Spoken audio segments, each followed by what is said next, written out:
Ang hangin na dating bumubulong ng paggalang sa bawat pagdaan ni Don Manuel ay tila ngayon nagdadala ng mga bulong ng pag-iisa.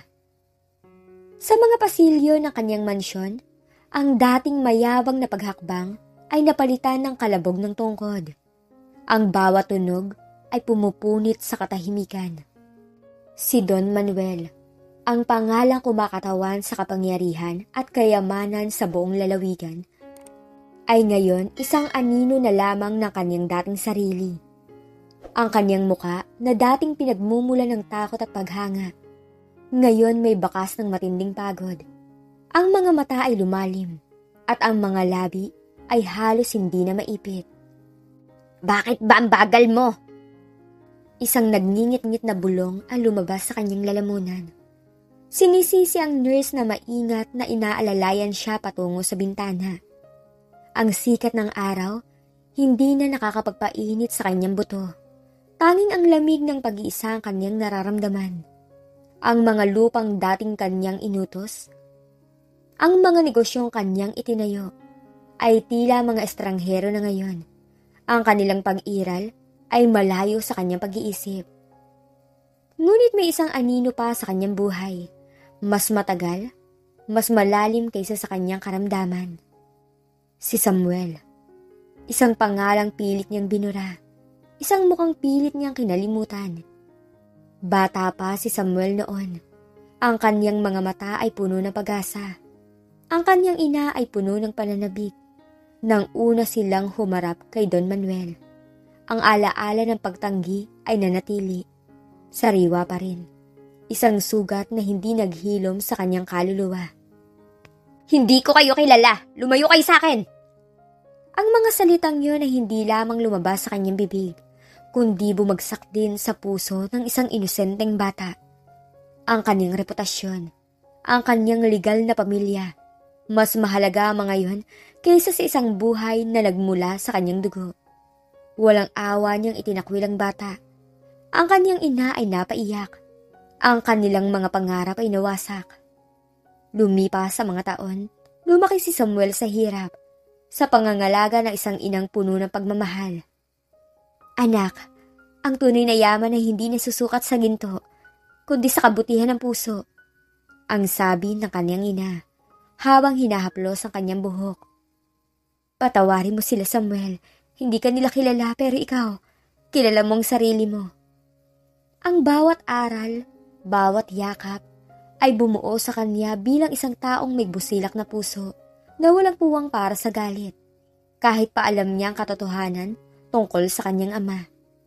Ang mundo ay nakikita niya sa kulay ng pag-asa, hindi ng kapaitan. Ngayon si Samuel ay isa ng matagumpay na inhinyero. Ang kanyang pangalan ay ginagalang, hindi dahil sa yaman o impluensya, kundi dahil sa kanyang galing at pagpapakumbaba.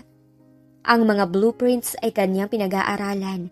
Ang mga istruktura ay kanyang itinatayo, ngunit ang kanyang puso ay nanatiling malambot, bukas sa pag-unawa. Isang gabi, habang nagbabasa ng balita, nakita niya ang larawan ni Don Manuel. Ang dating matikas na figura ay ngayon payat at nanghihina. Ang mga mata ay walang kislap. Ang balita ay tungkol sa malubhang karamdaman ng matanda. Sa pagkakakulong nito sa kanyang mansyon, inabandona ng kanyang legal na pamilya. Isang matalim na kirot ang tumusok sa dibdib ni Samuel. Hindi ito galit, hindi ito pait. Awa, pag-alala, ang lalaking minsang tumalikod sa kanya ngayoy nag-iisa, naghihingalo. Ang dugo ay nanatiling dugo. Gaano man kalalim ang sugat ng nakaraan. Kailangan ko siyang puntahan. Bulong ni Samuel sa kanyang sarili. Ang kanyang mga mata ay nakatitig sa larawan ng matanda. Hindi para humingi ng anuman, kundi para ipamukha ang kanyang tagumpay. Kundi upang mag-alok ng tulong, kalinga, ang pagmamahal na itinuro sa kanya ng kanyang ina. Kinabukasan, lumapit si Samuel sa mansyon ni Don Manuel. Ang mga gwardya na dating nakakita sa kanya bilang isang estranghero na may pait sa mga mata, ngayon tiningnan siya ng may pagtataka. "Sino ka at anong kailangan mo?" Ang boses ng isang gwardya ay matigas. Ang kanyang mga mata ay nagbabantay. Ako si Samuel. Gusto kong makita si Don Manuel. Sagot ni Samuel. Ang kanyang boses ay kalmado, walang bakas ng pagkabahala. Nagulat ang gwardya. Don Manuel? May appointment ka ba? Wala, pero mahalaga to. Pakisabi sa akong kaibigan na bumibisita. Pilit ni Samuel, kahit pa alam niyang hindi yon ang buong katotohanan. Pagkatapos ng mahabang paghihintay, pinayagan si Samuel na makapasok. Ang mansyon ay tahimik. Ang bawat hakbang niya ay tila lumilikha ng malakas na tunog. Sa loob ng silid, nakita niya si Don Manuel nakaupo sa isang silyang may gulong, nakatitig sa bintana. Ang kanyang likod ay nakaharap kay Samuel. Don Manuel. Mahina ang boses ni Samuel. Biglang lumingon si Don Manuel. Ang kanyang mga mata ay nanliit sa pagtataka. Nang makita niya si Samuel, ang kanyang muka ay namula sa galit. Anong ginagawa mo dito? Paano ka nakapasok? Ang kanyang boses ay mahina ngunit puno ng puot. Umalis ka! Ayoko nang makita ang pagmumukha mo! Don Manuel, gusto ko lang po sanang makatulong. Pilit ni Samuel, lumalapit ng dahan-dahan. Makatulong? Anong tulong ang kaya mo ibigay? Pera? Hindi ko kailangan ng anuman mula sa iyo. Lumayas ka! Sigaw ni Don Manuel. Ang kanyang kamay ay nanginginig sa pagturo sa pinto. Wala kang karapatan dito. Hindi kita kilala. Isang gwardyang pumasok. Inalalayan si Samuel palabas. Ngunit hindi sumuko si Samuel. Sa sumunod na mga araw, patuloy siyang bumisita. Bawat pagtanggi, bawat galit na sigaw, tila nagpapatibay sa kanyang kalooban. Minsan nakita siya ng nurse na nag-iiwan ng bulaklak sa labas ng pintuan. Minsan naman isang mainit na sopas na pilit niyang ipinapasa sa mga gwardya para kay Don Manuel. Ang mga gwardya na una ay nagtataka, unti-unting nakaramdam ng paghanga sa pasensya ng binata. Sir, may nagpadala po nito para sa inyo. Sabi ng nurse, inilapag ang isang mainit na tasa ng tsaa sa mesa ni Don Manuel. Sino? Nagdududang tanong ni Don Manuel. Si Samuel po, sir. Bumisita po siya ulit kanina eh. Sagot ng nurse, ang kanyang boses ay malambing. Samuel? Yan na naman. Sabi ko na sa'yo, huwag niyong papapasukin yan. Tapon niyo yan! Ayoko niyan! Sigaw ni Don Manuel, itinaboy ang tasa. Ngunit sa ilalim ng kanyang galit, mayroong isang maliit na bahagi ng kanyang sarili na nagtataka. Bakit? Bakit ito patuloy na bumabalik? Ang kanyang sariling pamilya halos hindi na siya dalawin, ngunit ang anak na kanyang itinakwil, patuloy na nagpupumilit. Sa bawat pagbisita, sa bawat pagtanggi, mas lalong nakikita ni Don Manuel ang pasensya at pagmamahal sa mga mata ni Samuel. Ang dating matigas na pader sa kanyang puso ay unti-unting nagkakaroon ng mga bitak, kahit papilit niya itong isinasara. Ang pag-iisa ay nagpapahirap sa kanya. Ang katahimikan sa mansyon ay bumubulong ng mga pagsisisi, at ang pagmamahal na ibinibigay ni Samuel ay tila isang ilaw na pilit na sumisikat sa dilim ng kanyang buhay. Ang pagdaan ng mga araw ay tila mga anino na nagmamadali. Ang bawat isa ay nag-iiwan ng bakas sa lumalalang kalusugan ni Don Manuel. Ang kanyang tinig na dating nagpapayanig sa silid, ngayon isang mahinang bulong na lamang. Ang mga kamay na dating nagdidikta ng kapalar ng marami ay nanginginig. Halos hindi na makahawak sa baso. Sa mga huling linggo, mas madalas siyang nakahiga. Ang kanyang mga mata ay nakatitig sa kisame, tila naghahanap ng kasagutan sa kanyang pag-iisa. Wala pa rin ba sila? Isang mahinang tanong ang lumabas sa bibig ni Don Manuel. Ang kanyang tingin ay nakatuon sa nurse na abala sa pag-ayos ng kanyang gamot.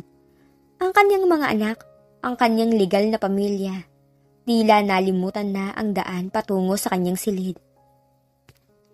Sir, tumawag po si Attorney Cortez kanina. May board meeting daw po si Sir Miguel sa Singapore. At si Ma'am Sofia naman daw po, may charity event sa Palawan. Malumani na sagot ng nurse. Ang kanyang tinig ay puno ng pangunawa.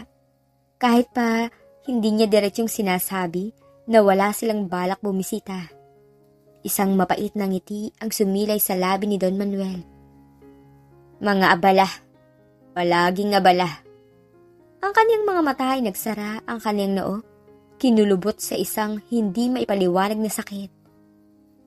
Para saan pa ang lahat ng ito? Ang lahat ng itinayo ko para sa kanila ngayon. Ngayon wala sila. Sir, kailangan niyo pong uminom ng gamot. Sabi ng nurse, inilapit ang baso ng tubig sa kanyang labi. Iwanan mo ako, gusto ko mag-isa. Utos ni Don Manuel, ang kanyang boses ay may bahid ng pagod. Ang nurse na sanay na sa kanyang ugali, maingat na inilapag ang baso at lumabas ang silid. Ang katahimikan ay bumalot kay Don Manuel. Mas mabigat kaysa sa kumot na nakabalot sa kanya. Ang mga alaala ay nagsimulang magparada sa kanyang isipan. Ang mga tawanan ng kanyang mga anak noong sila ay bata pa, ang mga pagpupuri ng kanyang asawa, ang pagkilala ng lipunan, ngunit sa bawat alaala mayroong isang anino na sumisira sa liwanag. Ang mukha ni Samuel, ang kanyang mga mata na puno ng pagtataka at sakit, ang mukha ng kanyang ina na puno ng luha.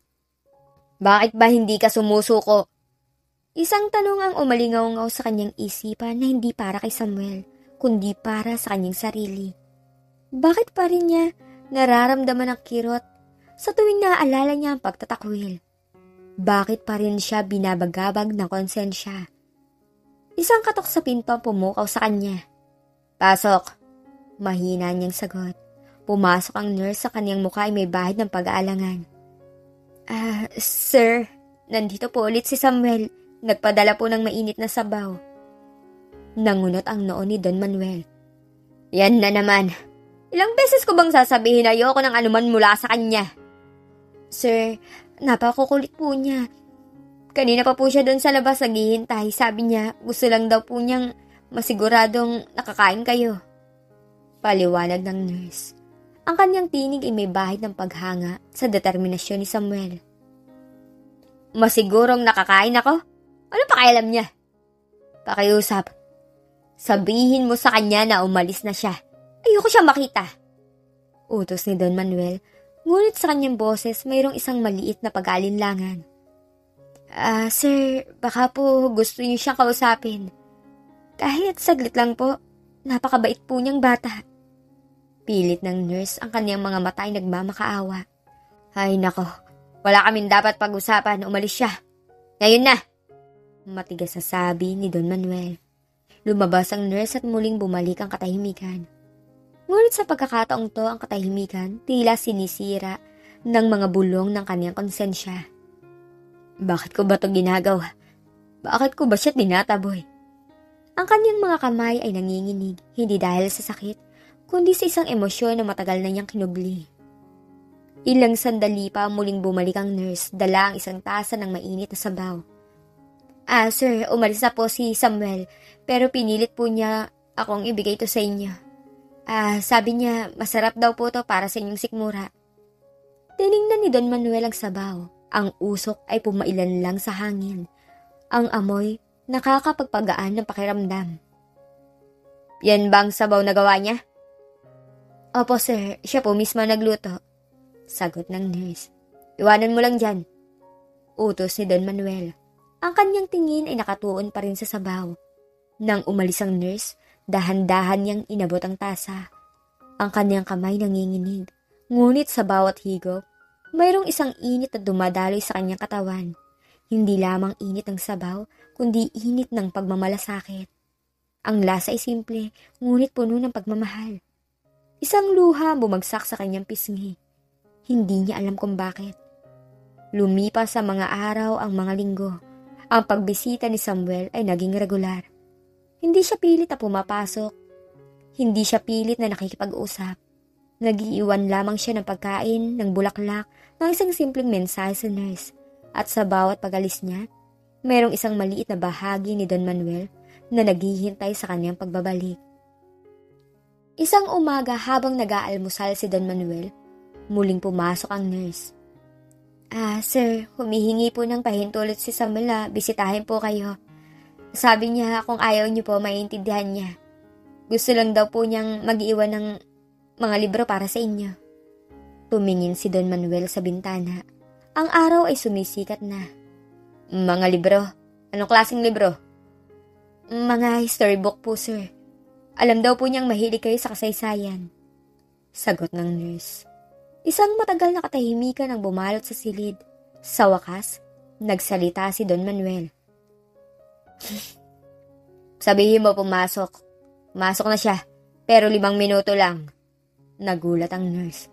Talaga po, sir? Bakit? May problema ba? Matigas na tanong ni Don Manuel. Wala po, sir. Masusunod po. Masayang sagot ng nurse at mabilis na lumabas. Ilang sandali pa bumukas ang pinto at pumasok si Samuel. Dala niya ang isang bag na puno ng libro. Ang kanyang mga mata ay nagliwanag sa pagtataka at kagalakan, ngunit nanatili siyang kalmado. Hindi siya lumapit.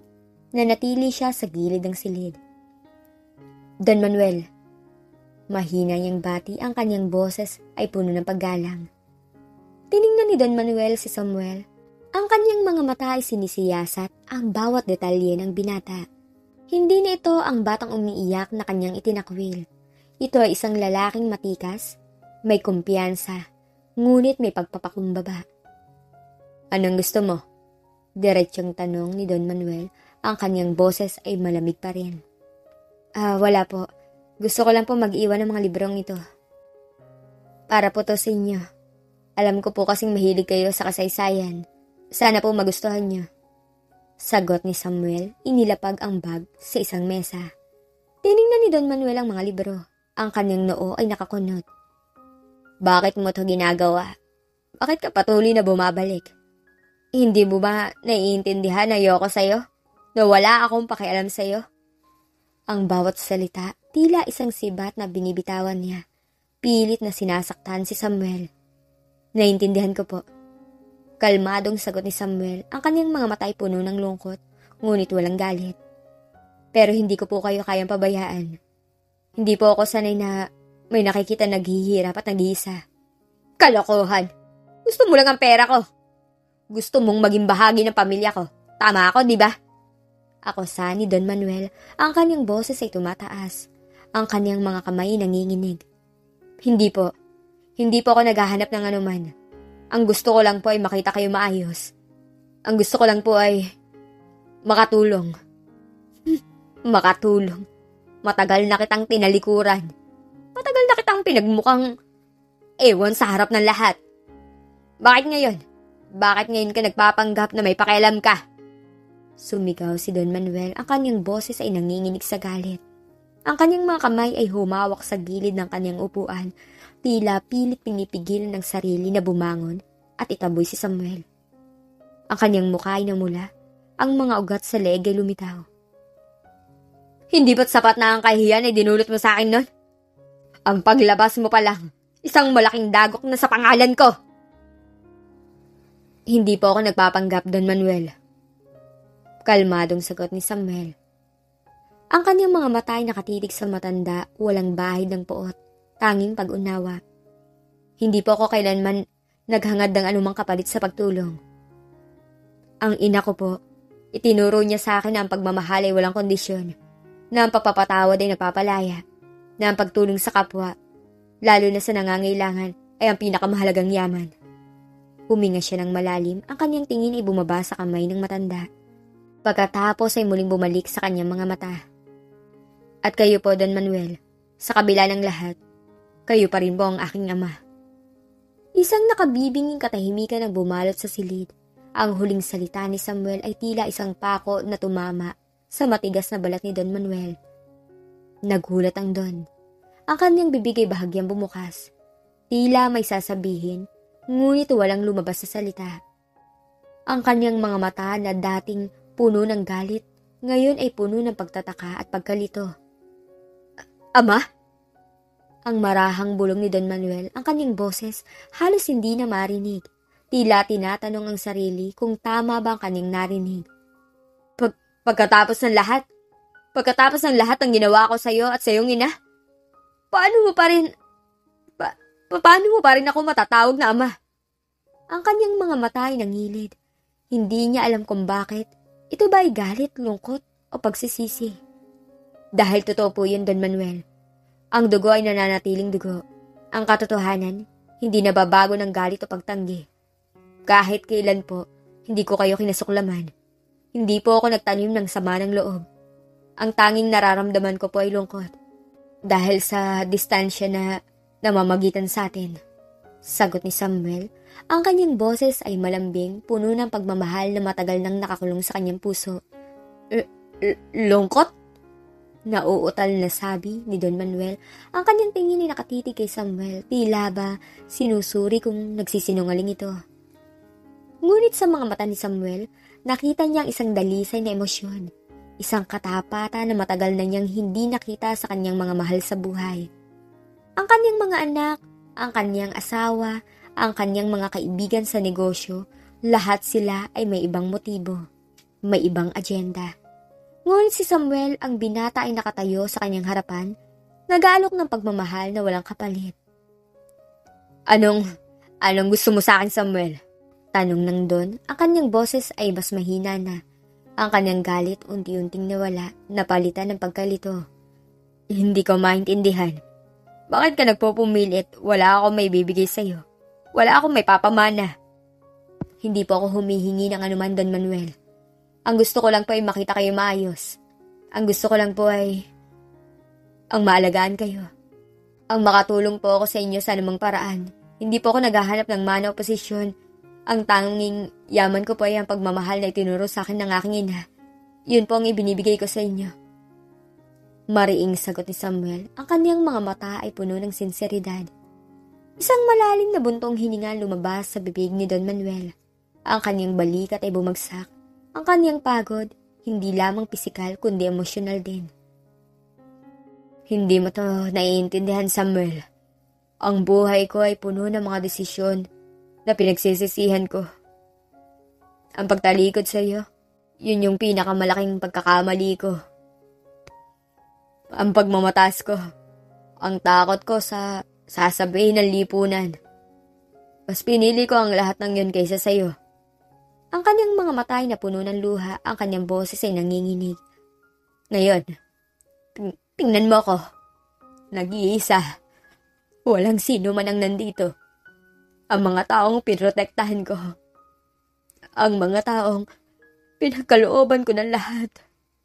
Nasaan sila? Wala silang lahat. Hindi po kayo nag-iisa, Don Manuel. Lumapit si Samuel. Ang kanyang mga mata ay puno ng habag. Naglakas loob siyang lumapit sa matanda, dahan-dahan at maingat. Lumuhod sa harap nito. Ang kanyang tingin nakatuon sa mata ni Don Manuel. Hindi po ako kailanman lumayo. Narito lang po ako. Handang makinig. Handang mag-alaga. Handang magmahal. Hindi po ako kailanman magsasawa. Hindi po ako kailanman susuko. Samuel. Bulong ni Don Manuel, ang kanyang kamay nanginginig na itinaas, tila pilit na aabutin ang mukha ni Samuel. Ngunit huminto ito sa ere. Tila natatakot na hawakan ng binata. Ang kanyang mga mata ay nanatiling nakatitig kay Samuel. Ang bawat kulubot sa kanyang mukha, tila nagkikwento ng mga taon ng pangungulila, ng pagsisisi. Anak, bakit? Bakit ka ganyang kabait sa akin pagkatapos ang lahat? Dahil po mahal ko kayo, Don Manuel. Sagot ni Samuel, ang kanyang boses ay malinaw, puno ng pagmamahal. Sa kabila ng lahat, kayo po ang aking ama. At ang pagmamahal po ng isang anak sa kanyang magulang ay hindi nawawala. Gaano man kalalim ang sugat, maaaring matakpan ng galit, ng pait, ngunit hindi po nawawala. Isang tunog ng hikbi ang lumabas sa lalamunan ni Don Manuel.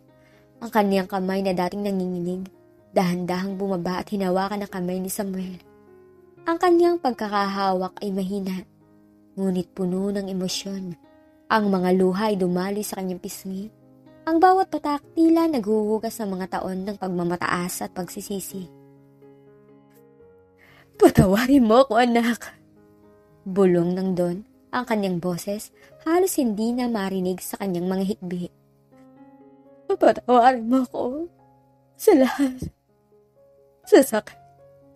Nasalungkot sa pagtalikod sa iyo. Patawarin mo ako, Samuel. Matagal na po kitang pinatawad, Don Manuel. Sagot ni Samuel, ang kanyang mga mata ay lumuluha rin. Ngunit ang kanyang ngiti ay payapa, puno ng kagalakan. Matagal na po. Wala po akong galit sa puso ko. Wala pong pait. Ang tanging nararamdaman ko po ngayon ay kasiyahan. Dahil sa wakas ay nagkausap tayo. Ang pag-iyak ng Don ay lalong lumakas, ang kanyang katawan ay nanginig. Ang nurse na lihim na nakikinig sa labas ng pinto, napahawak sa kanyang bibig. Ang kanyang mga mata ay lumuluha rin. Ang pader na matagal nang nakatayo sa pagitan ng Don at Samuel ay unti-unting bumibitak. Ang mga piraso, bumabagsak. Nagbubunyag ng isang ugnayan na matagal nang nakakulong, naghihintay na lumabas. Hindi ko alam kung papaano. Papaano ko mababawiin ang lahat ng nawala, anak? Sabi ng Don. Ang kanyang boses puno na pagsisisi. Ang mga taon na sana ay magkasama tayo. Hindi na po natin kailangan pang ibalik ang nakaraan, Don Manuel. Ang mahalaga po ay meron pa tayong oras. Meron pa tayong pagkakataon na bumuo ng bagong alaala.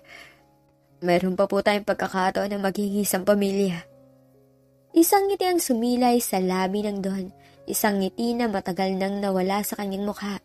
Isang ngiti na puno ng pag-asa sa kabila ng kanyang mga luha. Pamilya, bulong niya. Tila ba isang matamis na himig sa kanyang pandinig. Pamilya. Ang mga libro na dinala ni Samuel ay nanatili sa mesa, hindi pa nabubuksan. Ngunit sa silid na yon, isang bagong kabanata ang nagsimula.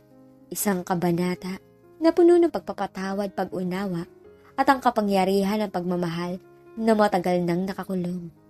Ang dating matigas at makapangyarihang negosyante, ngayon isang ama na. Sa wakas ay natagpuan ang kanyang nawawalang anak. At sa proseso natagpuan din ang kanyang sarili, ang kanyang puso na matagal nang naging bato at unti-unting lumambot. Binibigyang daan ang init ng pagmamahal na ibinibigay ni Samuel. Hindi ko alam kung karapat-dapat ako sa pagmamahal mo, Samuel. Mahinang sabi ni Don Manuel, ang kanyang tingin ay nakatuon sa kanilang magkahawak na kamay. Lahat po tayo ay karapat-dapat sa pagmamahal, Don Manuel. Lalo na po kayo. Lalo na po ngayon. Sagot ni Samuel, ang kanyang boses ay puno ng katiyakan. Isang malalim na hininga ang pinakawalan ni Don Manuel. Ang kanyang mga mata ay nakapikit. Tila sumusuko sa isang pakiramdam na matagal na niyang nilabanan. Ang pagod ay naroon pa rin. Ngunit ngayon may kasamang kapayapaan. Ang katahimikan sa silid ay hindi na malamig at nag-iisa, kundi puno ng init ng pag-asa. Ang pader ay tuluyang bumagsak. Ang araw ay sumilip sa bintana. Ang sinag ay hindi na kasing liwanag ng dati. Tila nagdadalamhati sa pagdaan ng mga oras. Si Samuel na ngayon ay halos hindi na nakakatulog ay maingat na inalalayan si Don Manuel patungo sa banyo. Ang dating matikas na figura ngayon ay halos walang lakas. Ang bawat hakbang ay isang pakikibaka. Dahan-dahan lang po, Ama. Bulong ni Samuel. Ang kanyang tinig ay malambing, puno ng pag-aalala. Ang kanyang mga kamay ay matatag na nakasuporta sa matanda. Ang kanyang tingin ay nakatuon sa bawat galaw ni Don Manuel. Ang bigat ko, anak. Mahinang sabi ng Don. Ang kanyang boses halos hindi na marinig sa kanyang pagod. Ang kanyang mukha ay payat. Ang kanyang mga mata ay lumalim, ngunit mayroong kapayapaan na sumisilay doon. Isang kapayapaan na matagal nang nawala. Hindi mo to kailangan gawin. Kailangan ko po, Ama. Gusto ko po. Wala po kayong dapat ikahiya. Nandito po ako para sa inyo. Maring sagot ni Samuel, ang kanyang ngiti ay payapa. Matapos ang maingat na pagligo, dahan-dahang inihiga ni Samuel si Don Manuel sa kama. Ang matanda huminga ng malalim, ang kanyang mga mata ay nakatitig sa kisame. Ang katahimikan ay bumalot sa silid, ngunit hindi na ito malamig at tangisa. Puno ito ng presensya, ng pag-aalaga. Samuel, mahinang tawag ng Don. Ang kanyang tingin ay bumaling kay Samuel na abala sa pag-ayos ng kumot. Maupo ka rito, sa tabi ko. Agad na sumunod si Samuel, umupo sa gilid ng kama. Ang kanyang tingin ay nakatuon sa matanda. Ano po yun, Ama? Gusto ko magkwento. Sabi ng Don, ang kanyang boses tila may bahid ng nakaraan. Gusto kong malaman mo ang lahat. Ang lahat ng nagawa ko, ang lahat ng pinagsisihan ko. Huminga siya ng malalim, ang kanyang mga mata ay nakapikit. Noong bata pa ako, anak, ang tanging alam ko ay ang magtrabaho, ang yumaman, magkaroon ng pangalan. Ang aming pamilya ay hindi mayaman at yun ang nagtulak sa akin. Ang takot na maging mahirap, ang takot na maging walang silbi. Naiintindihan ko po, Ama. Bulong ni Samuel, ang kanyang kamay maingat na hinawakan ang kamay ng matanda. Hindi mo naiintindihan, sabi ni Don Manuel, ang kanyang mga mata ay nagmulat, puno ng sakit. Ang takot na yun ang nagpabulag sa akin. Ang takot na yun ang nagtulak sa akin na gawin ang mga bagay na pinagsisihan ko ngayon. Ang pagpili ng pera kaysa sa pagmamahal. Ang pagpili ng reputasyon kaysa sa katotohanan. Isang mapait na ngiti ang sumilay sa kanyang labi. Ang pagtalikod sa iyo, yun ang pinakamalaking takot ko. Na may masisira sa pangalan ko. Na may makakaalam na mayroon akong anak sa labas. Hindi po ako anak sa labas, Ama. Maring sabi ni Samuel, ang kanyang tingin ay matatag. Ako po ay anak niyo. Walang labas, walang loob. Anak po niyo ako. At yun po ang katotohanan. Isang luhang dumaloy sa pisngi ni Don Manuel. Tama ka, anak. Tama ka. Ngunit ang pagmamataas ko, ang aking pagmamataas ay mas malaki kaysa sa pagmamahal ko noon. Nabulag ako. Nabulag ako sa takot na mawala ang lahat ng pinaghirapan ko.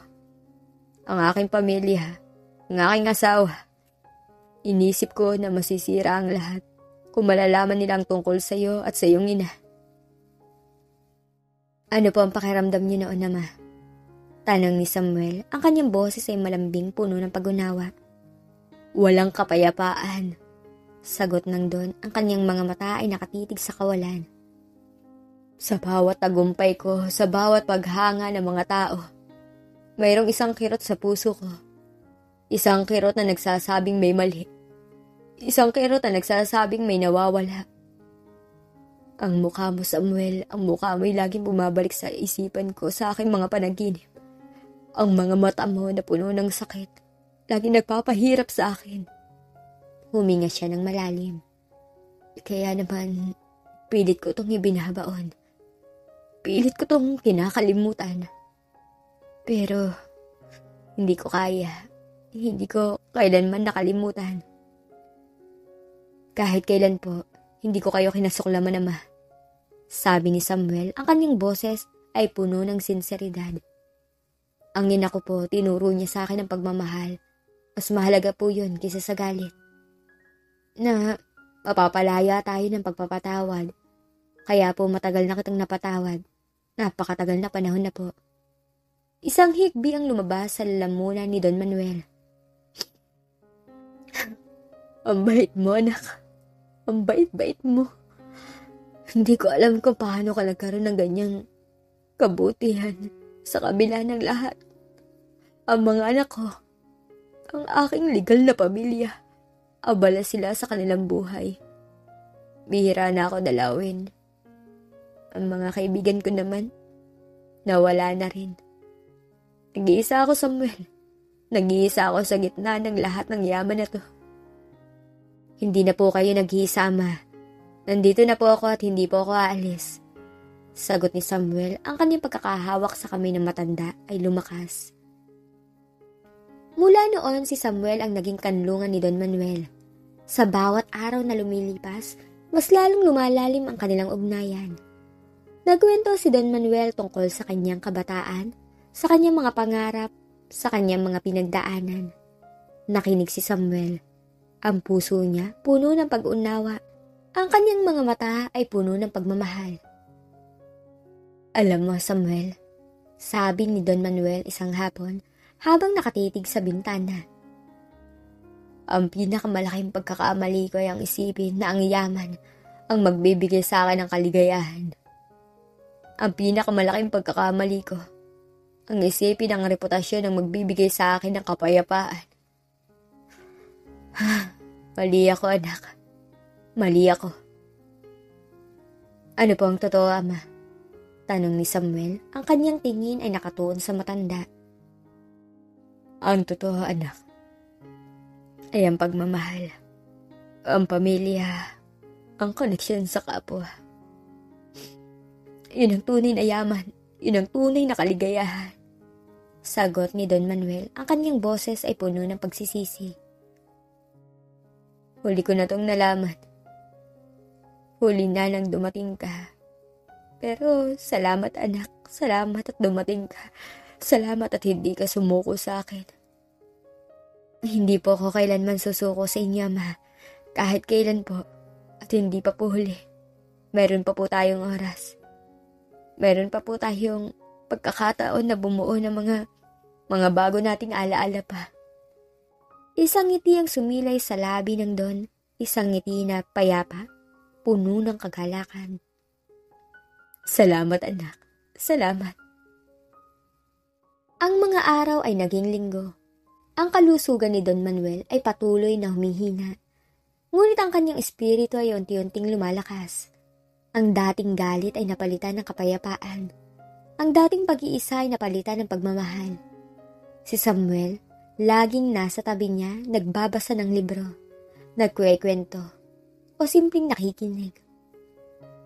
Isang gabi habang mahimbing na natutulog si Don Manuel, biglang nagising siya. Ang kanyang paghinga ay mabigat, ang kanyang katawan ay nanginginig. Samuel. Mahina niyang tawag. Agad na lumapit si Samuel, ang kanyang mukha ay puno ng pag-aalala. Narito po ako, Ama. Ano po ang kailangan niyo? Masakit, anak. Masakit ang lahat. Pero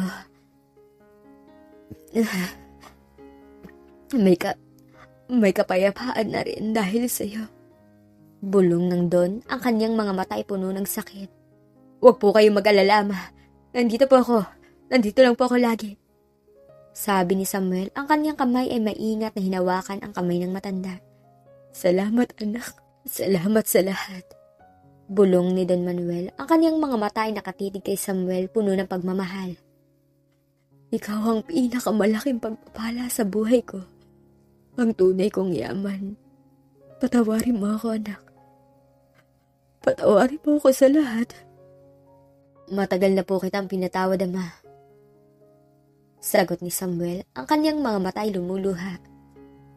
Mahal na mahal ko po kayo. Isang mahinang ngiti ang sumilay sa labi ng Don. Ang kanyang mga mata ay dahan-dahang nagsara. Ang kanyang paghinga naging mas mabagal, mas mahina. Isang huling buntong hininga lumabas sa kanyang bibig. At pagkatapos, katahimikan. Ama! Ama! Sigaw ni Samuel. Ang kanyang tinig ay puno ng sakit. Yumakap siya kay Don Manuel. Ang kanyang mga luha ay bumabasa sa balikat ng matanda. Ama! Huwag po kayo umalis, Ama! Ama! Ngunit huli na. Ang katawan ni Don Manuel ay malamig na. Ang kanyang puso ay tumigil na sa pagtibok. Sa kanyang tabi, si Manuel ay umiiyak. Ang kanyang puso ay puno ng sakit, ngunit puno rin ng kapayapaan. Hindi siya namatay na nag-iisa. Hindi siya namatay na walang pagmamahal. Isang araw matapos ang pagpanaw ni Don Manuel, nagtipon ang kanyang pamilya at ang kanyang abogado para sa pagbabasa ng huling habilin. Sa silid ay puno ng tensyon. Ang mga anak ni Don Manuel ay naghihintay. Ang kanilang mga mukha ay puno ng pag-asa o pagkabahala. Si Samuel naroon din kalmado. Ang tingin ay nakatuon sa abogado. Ayon sa huling habilin ni Don Manuel, simula ng abogado, ang kanyang boses ay formal. Ang lahat ng kanyang ari-arian, ang kanyang mga negosyo, ang kanyang mga lupain, ay hahatiin sa 3 bahagi. Ang isang bahagi, mapupunta sa kanyang mga anak, si Miguel at Sofia, at ang isa pang bahagi ay mapupunta sa kanyang mga kawang gawa. At ang huling bahagi, huminto ang abogado, tumingin kay Samuel. Ang huling bahagi ay mapupunta kay Samuel Reyes, na formal na kinikilala ni Don Manuel bilang kanyang anak. Isang bulungan na kumalat sa silid, ang mga anak ni Don Manuel ay nagulat. Ang kanilang mga mukha ay namula sa galit. Ano? Sigaw ni Miguel. Ang kanyang tingin ay puno ng puot kay Samuel. Hindi ito totoo. Hindi pwede mangyari to. Anak sa labas lang siya. Hindi siya pwedeng magmana. May pirma po ni Don Manuel. May mga testigo. Formal po itong kinikilala. Ito po ang huling kagustuhan ng iyong ama. At mayroon din po siyang personal na liham para kay Ginoong Samuel. Maring sagot ng abogado. Inabot ng abogado ang isang sobre kay Samuel. Dahan-dahang binuksan ni Samuel ang sobre. Ang kanyang mga mata ay lumuluha habang binabasa ang sulat. Mahal kong anak Samuel.